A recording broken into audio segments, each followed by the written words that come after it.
El eco de los demonios atraviesa las páginas de la historia sagrada como un recordatorio inquietante de que el mal no es una simple construcción cultural. Desde los primeros escritos bíblicos se habla de estas entidades como espíritus reales, presentes en la vida humana y sobre todo reconocidas por Jesús en múltiples ocasiones.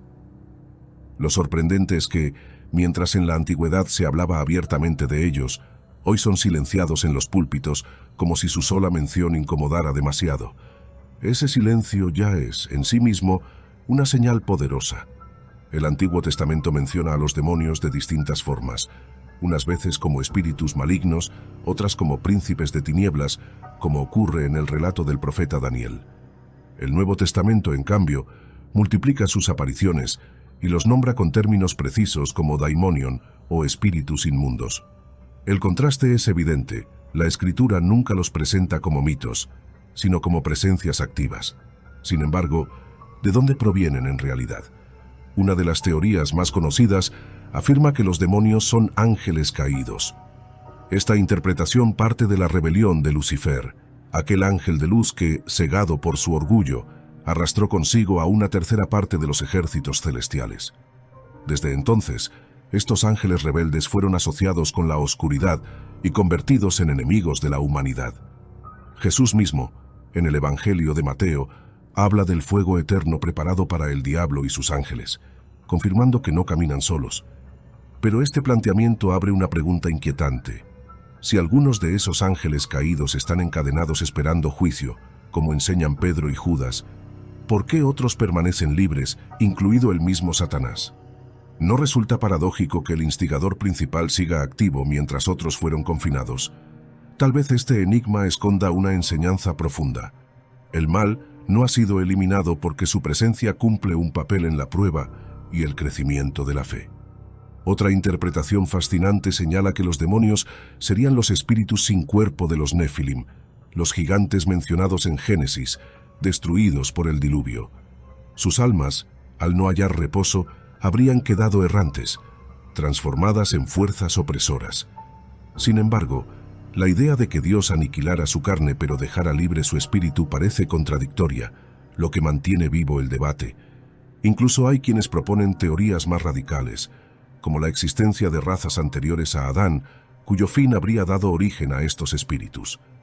Aunque especulativas, estas posturas revelan algo importante: la necesidad humana de explicar lo inexplicable. Y en ese terreno de misterio, lo único claro es que los demonios han sido, desde el inicio, una realidad incómoda que no se deja borrar de la memoria espiritual. El ministerio de Jesús nos ofrece la perspectiva más clara sobre la verdadera naturaleza de los demonios. Cada vez que uno de ellos se encontraba con el Hijo de Dios, su reacción era inmediata: temblor, súplica y sometimiento. No hay registros de resistencia victoriosa, porque ante la autoridad divina las tinieblas solo podían retroceder. Esta dinámica revela que la lucha espiritual no era un mito simbólico, sino un enfrentamiento real en el que la luz siempre llevaba la delantera. Uno de los episodios más impactantes es el del hombre gadareno, poseído por una legión entera. La palabra legión en tiempos romanos hacía referencia a varios miles de soldados, lo que significa que un solo cuerpo humano albergaba miles de presencias opresoras. Imaginemos por un instante la magnitud del tormento: gritos, soledad, cadenas rotas, heridas. Y aún así, ante la presencia de Cristo, aquella multitud de espíritus no tuvo otra opción que reconocer su autoridad. Cuando fueron expulsados hacia los cerdos, el dramatismo del momento dejó claro que Jesús no era un maestro común, sino el dueño absoluto de la creación. También encontramos la súplica de una madre desesperada por la liberación de su hija. Pese a las barreras culturales y religiosas, su fe quebró todo obstáculo. La niña, atormentada por un espíritu maligno, fue sanada en un instante. En este detalle descubrimos una verdad reveladora: los demonios no reconocen fronteras, pero tampoco pueden resistirse a la fe genuina. En otra ocasión, un muchacho sufría convulsiones provocadas por un espíritu maligno. Ni siquiera los discípulos pudieron liberarlo. Jesús, sin embargo, con una sola palabra desató al joven de aquella prisión invisible. El contraste es evidente. Los intentos humanos tropiezan, pero la autoridad divina nunca falla. Este caso nos plantea un desafío directo. ¿Cuántas veces tratamos de enfrentar realidades espirituales con nuestras propias fuerzas, olvidando que solo bajo la cobertura de Cristo podemos tener victoria? El relato de María Magdalena también ocupa un lugar especial. 7 demonios habían marcado su vida con desesperación y vacío. Sin embargo, la intervención de Jesús la transformó por completo, convirtiéndola en una de las voces más fieles de su mensaje. Lo sorprendente es que, en cada historia, no solo hay liberación, sino también restauración. Donde los demonios sembraban ruina, Cristo sembraba propósito. Estos relatos no son simples anécdotas de un pasado lejano. Revelan que la confrontación entre la luz y las tinieblas es real y que los demonios, aunque poderosos en su capacidad de atormentar, no pueden resistir la presencia del Salvador. Y aquí surge la reflexión más urgente. Si Jesús liberaba entonces, ¿qué hace hoy en un mundo que se resiste a creer siquiera en la existencia de estos seres? Con el paso de los siglos, la percepción sobre los demonios fue transformándose según los contextos históricos y culturales. En los primeros siglos del cristianismo, las comunidades estaban convencidas de que eran espíritus reales, activos y peligrosos. Padres de la Iglesia como Agustín y Tertuliano insistieron en que las deidades paganas no eran simples invenciones humanas, sino manifestaciones de espíritus malignos que buscaban desviar a las almas de la verdad. En esa época, la lucha contra la idolatría era entendida como un enfrentamiento directo contra fuerzas invisibles. Durante la Edad Media, esta convicción se fortaleció. La Iglesia institucionalizó prácticas de exorcismo y atribuyó a la influencia demoníaca tanto enfermedades como desgracias cotidianas.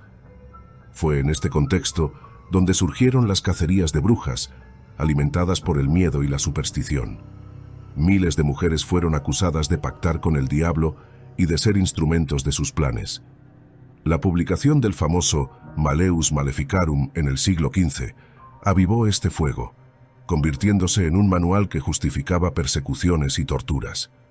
Lo que comenzó como una defensa contra el mal se transformó en un capítulo oscuro de la historia, donde el temor a los demonios desembocó en injusticias y muertes de inocentes. El Renacimiento y la Ilustración abrieron una grieta en estas creencias. El auge de la razón y la ciencia introdujo explicaciones naturales para fenómenos antes atribuidos a lo espiritual. Los demonios dejaron de ser percibidos como protagonistas y comenzaron a ser considerados supersticiones o símbolos del mal humano. Sin embargo, la fascinación nunca desapareció del todo. El auge del ocultismo, la alquimia y posteriormente la psicología mantuvo viva la pregunta sobre lo invisible. Incluso pensadores como Freud o Jung exploraron las sombras de la mente, abriendo debates sobre lo que realmente significa estar poseído.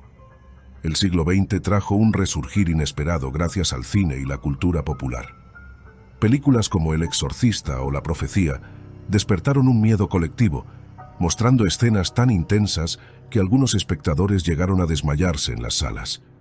De pronto, lo demoníaco volvió al centro de la conversación, no ya en sermones o tratados teológicos, sino en pantallas gigantes que estremecían al público. Al mismo tiempo, comunidades cristianas enfatizaban la guerra espiritual, recordando que la lucha contra las tinieblas no era ficción, sino una realidad vigente. Hoy, en pleno siglo XXI, la tendencia general es el escepticismo.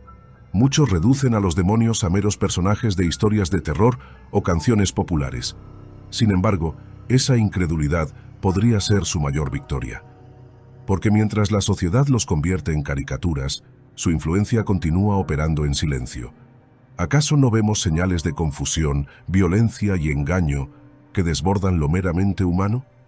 Negar su existencia no los elimina, al contrario, fortalece su estrategia.